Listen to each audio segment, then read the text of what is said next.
The truth never arrives like a thunderclap. It slips in quietly, in the smallest gestures, in the sudden silences where there used to be warmth. I used to think my marriage was strong, steady in the way only years of shared mornings, shared bills, and shared little victories could make it. But lately, I had been feeling the distance. My husband, Daniel, had started working late, his phone always glued to his palm, his smile distracted whenever I asked simple questions. At first, I told myself it was stress. After all, he worked in corporate finance, and stress was practically woven into his suit jackets. But the excuses became predictable. Late meeting, working dinner, she needs mentoring. The word she kept appearing more often than I was comfortable with, though Daniel never gave me her name. One night, curiosity got the better of me. He had left his laptop open on the kitchen counter, and though I had never been the kind of wife to snoop, my hands trembled as I clicked open his calendar. There it was, a dinner reservation, 7:30 p.m. at Le Jardin, one of the city's most expensive restaurants. The note attached read, "Celebrate Melissa's promotion." Melissa. The name burned into me like a hot brand. My chest tightened, and for a moment I thought I couldn't breathe. He had never once scheduled a dinner for me when I got promoted at the publishing house 2 years ago. But for her, there it was, written down, polished, confirmed. I clicked further, scrolling through messages he hadn't deleted. And there, glowing on the screen, was the undeniable evidence. "Can't wait to celebrate you properly, heart," he had typed. She had replied with a kiss emoji. It wasn't just the betrayal of the body, it was the betrayal of intention. He was proud of her. He was invested. My world tilted. But then, something strange happened inside me. Instead of falling apart, a steel-like calm settled in. Maybe it was shock, maybe instinct, but one thought crystallized clearly. If Daniel was going to make me the fool, then I wasn't going to sit quietly in the shadows. I would choose my moment, and it would be devastating. The next morning, I dressed in my sharpest black blazer and walked into my office with my head held high, even though my insides were in shreds. My colleague and closest confidant, Lauren, noticed instantly. "You look like you're about to take down an empire," she joked, handing me my coffee. "Something like that," I murmured. By mid-afternoon, I had a plan. If he was going to celebrate her promotion, I would make sure the person she most wanted to impress, her boss, was there too. A little digging told me Melissa worked in marketing at a large firm downtown. Her boss, a man named Richard Carlson, was well known in professional circles for being both brilliant and ruthlessly protective of his company's image. I called in a favor from one of my publishing contacts, who had worked with Richard on a campaign. Within 2 hours, I had an introduction. By evening, I was sitting across from Richard in a quiet cafe, the air between us filled with the aroma of espresso and quiet intrigue. "Why exactly do you want to meet with me?" he asked, his sharp eyes scanning me as though measuring the truth in my bones. I leaned forward, steadying my voice. "Because your employee, Melissa, is having an affair with my husband. And tomorrow night, my husband has scheduled a dinner to celebrate her promotion. I think you might want to know what's going on under your nose." Richard didn't flinch. Instead, he steepled his fingers and studied me. "You're bold," he said finally. "Most women in your position would confront the husband, not drag the boss into it." "Most women don't have anything left to lose," I replied. For a long moment, silence stretched between us. Then, to my surprise, a flicker of interest passed through his eyes. "You want me to come with you, don't you?" "Yes," I said, my voice firm. "I want her to see that the walls she thought were safe aren't as sturdy as she believes. And I want him, my husband, to realize just how exposed he really is." Richard leaned back in his chair, a slow smile curving at his lips.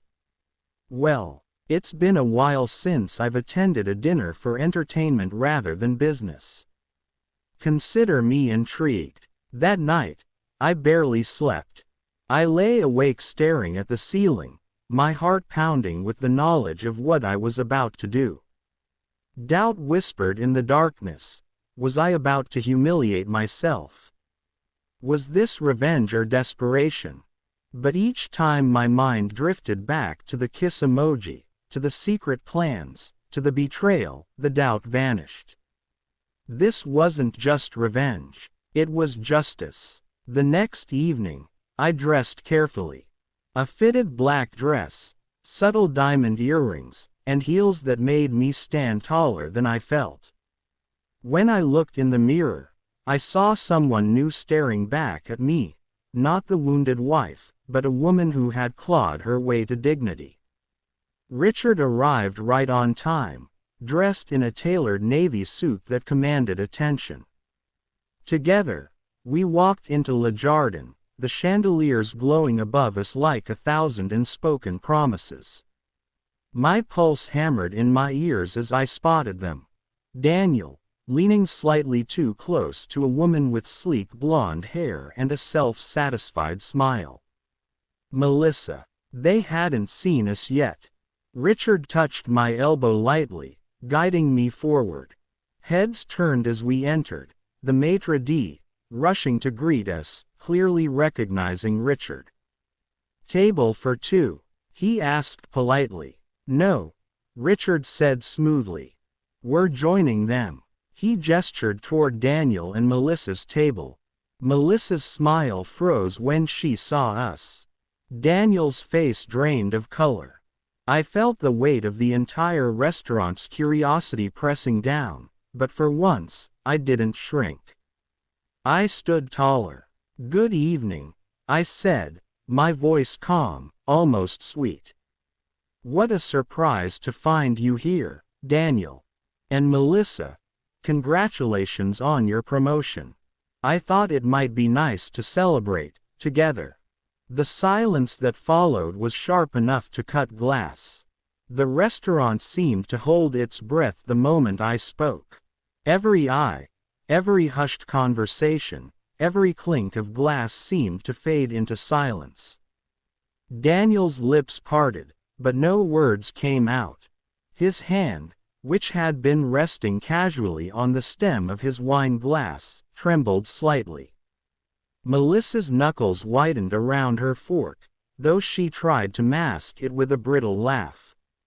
"Well," she said, her voice too bright, too rehearsed. "This is unexpected." Unexpected. I tilted my head, letting my smile sharpen. What's unexpected is finding my husband here, playing host to his mistress. But then again, maybe not so unexpected after all. Daniel finally found his voice, strained and low. "Claire, don't do this here. Let's talk outside." I folded my arms, anchoring myself. "Outside. Daniel, you booked an expensive restaurant to celebrate her promotion. Why should my truth be whispered in the parking lot when yours is on full display?" Melissa's face flushed crimson. She glanced at Richard, who had just pulled out a chair and seated himself beside me with all the composure of a king surveying his court. "Melissa," Richard said evenly, his tone calm but slicing, "you didn't mention this side of your life during our last meeting. A rather large omission, wouldn't you say?" Melissa stammered. "Richard, this isn't what it looks like." "Oh, I'm certain it's exactly what it looks like, Richard replied smoothly. A subordinate entangled in an extramarital affair with a married man. Do you realize how that reflects on my department? On my company? Daniel looked between us, his jaw tightening. With all due respect, Richard, this is personal. It has nothing to do with her work. Richard's eyebrow arched, cold amusement flickering in his gaze. Personal. When it compromises professional integrity, it becomes very much my business. And when you, sir, parade my employee through public dinners like this, well, that's not very discreet, is it? The room buzzed faintly with whispers. Diners leaned subtly closer, pretending not to eavesdrop but savoring every second.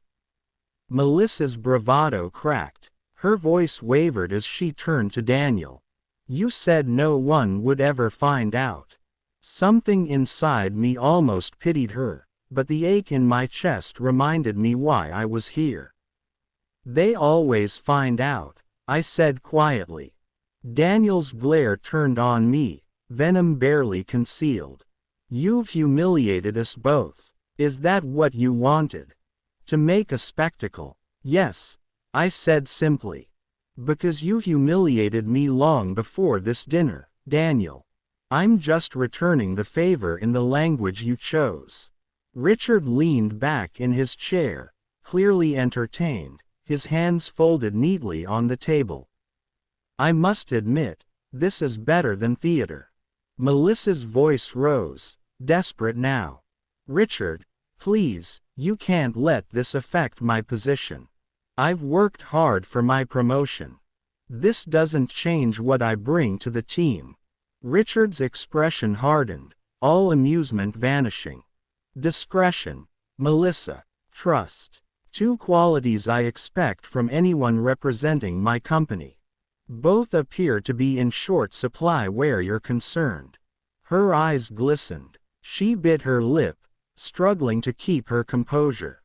Daniel reached across the table as if to comfort her, but she pulled back, panic flashing across her face. I took a sip of the wine Richard ordered for us, the taste bold and bitter. You wanted to celebrate, Daniel. Here's your celebration. Cheers. I raised my glass. The sound of crystal meeting crystal as Richard joined my toast echoed like a gavel striking judgment. Daniel's hands clenched into fists. Claire, enough. You've made your point. Let's leave before this gets worse. I laughed, a sound that surprised even me with its sharpness. Before it gets worse. Daniel, this is the best it's going to get. You see, I could have confronted you at home.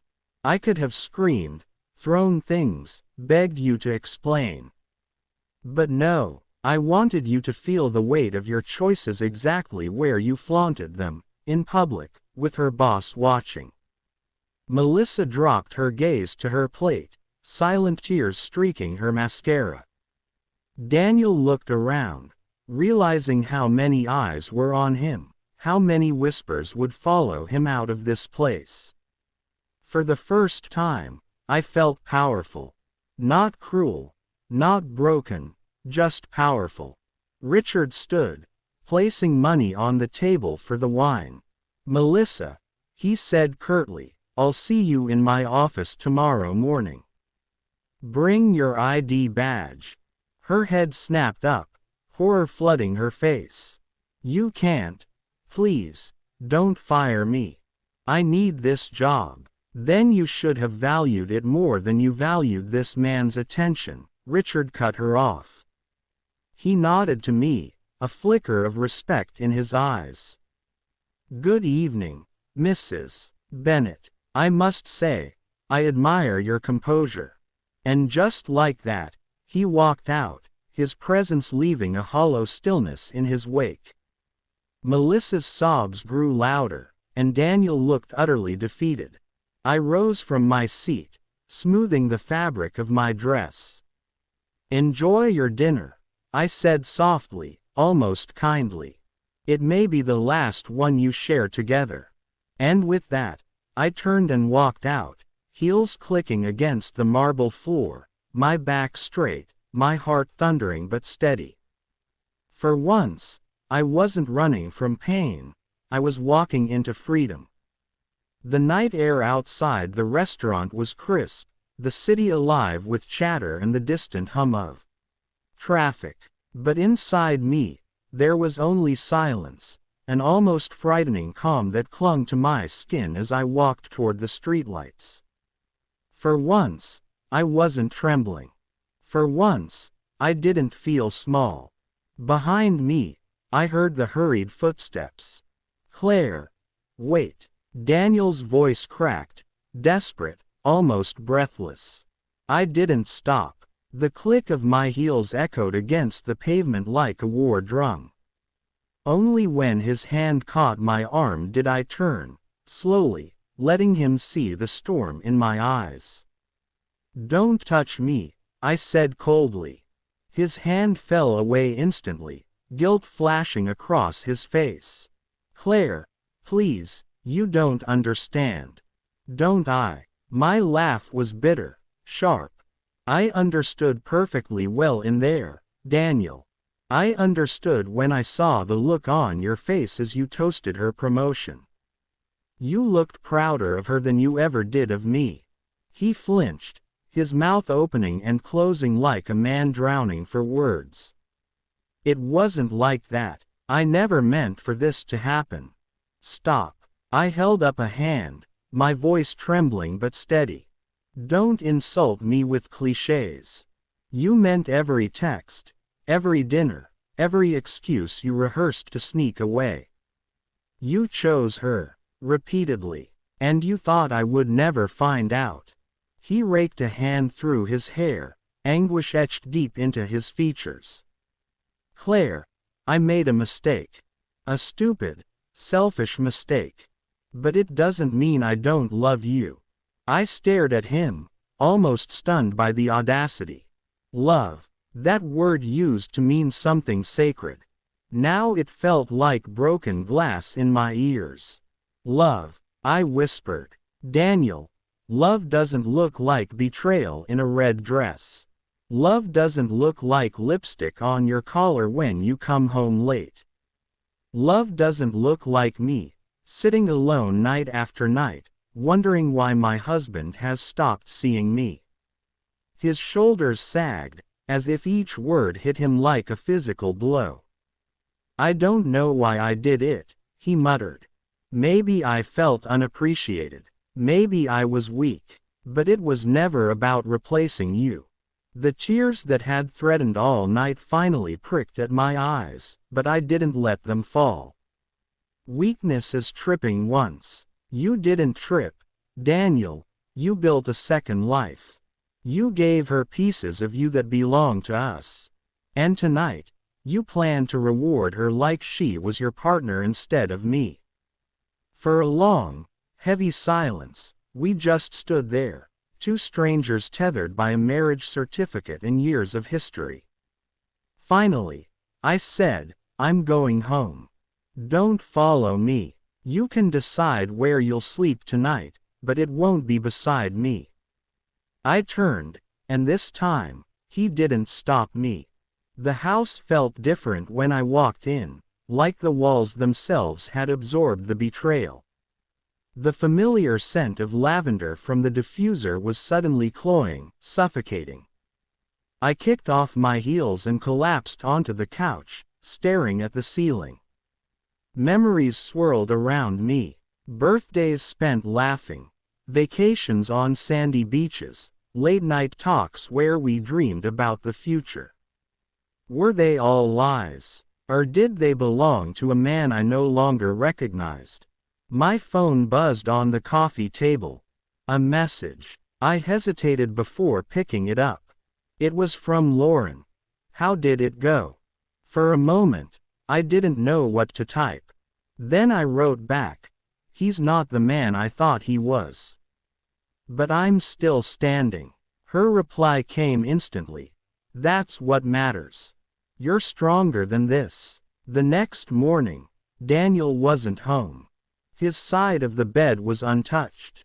I brewed coffee, the motions mechanical, my mind already racing with questions about what came next. That's when the news alert pinged on my phone. Scandal at marketing firm. Rising star Melissa Clark under investigation. I clicked the link, my eyes scanning the article. Apparently, Richard wasted no time. Word had spread that Melissa was placed on immediate suspension pending review of her conduct unbecoming of a managerial role. Corporate language, yes, but the subtext was clear. She was finished. A strange mixture of satisfaction and pity washed over me. I had wanted her exposed, yes, but seeing it unfold so brutally left me conflicted. Still, I couldn't deny the small flicker of vindication warming my chest. When Daniel finally stumbled through the door later that day, he looked haggard, his tie askew, his eyes bloodshot. He dropped his keys onto the counter and stared at me like a man on trial. "We need to talk," he said hoarsely. I set my coffee mug down, meeting his gaze head on. "No, Daniel, you need to talk. I'll listen. But don't expect forgiveness." And so he talked. About loneliness, about ego, about the thrill of being wanted. He confessed in halting words, trying to paint himself as lost, as human, as fallible. But with every word, the chasm between us widened. Because forgiveness requires trust, and trust, once shattered, isn't easily rebuilt. When he finally finished, his voice breaking, he whispered, "Can we fix this?" I looked at him for a long time, my heart aching with memories of the man I married and the reality of the man before me. "I don't know," I said truthfully. "Right now, I don't even know who you are." That night, as I lay alone in bed, staring into the dark, one thought kept echoing in my mind. Sometimes the end of a marriage isn't a scream, or a slammed door. Sometimes it's just silence, the kind that grows too heavy to bear. But in that silence, there is also the seed of something new. A life I hadn't yet imagined, but one I was suddenly free to create. The days that followed blurred into one another, stitched together by silence and unspoken questions. Daniel moved through the house like a shadow, quieter than I had ever seen him. He tried to be helpful, washing dishes, offering to cook dinner, leaving flowers on the kitchen table. But every gesture felt hollow, like bandages on a wound that required surgery. One evening, I found him sitting on the porch, his head in his hands. The sunset painted the sky in strokes of orange and pink, but he didn't notice. He looked up when I opened the door, his eyes tired and pleading. "Claire," he whispered, "I don't want to lose you." The words pierced me, not because they stirred hope, but because they came too late. I sank into the chair across from him, folding my hands in my lap. "You already lost me," I said softly. His breath caught. "Don't say that. We can go to counseling." "We can." I shook my head.